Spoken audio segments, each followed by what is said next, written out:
जी शाकिर सुजाबादी साहब अपने हालात मद्देनज़र रख के डोड़ा लिखेंगे।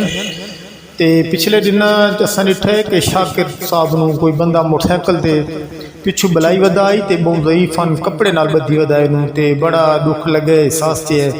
तो साढ़े बरै सगीर का मशहूर नामी ग्रामी शहर ते इसका ये हाल इस बेचारे मोटरसाइकिल से की वजन हस्पताल ते शाकिर हुआ हालात देख के ते अपना डोड़ा लिखेंदे।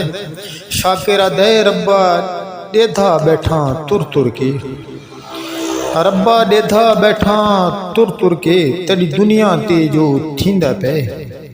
कई बुल्ले शाह कई मेहरे अली, कई बुल्ले शाह कई मेहरे अली बहु सुल्तान सडींदा पे।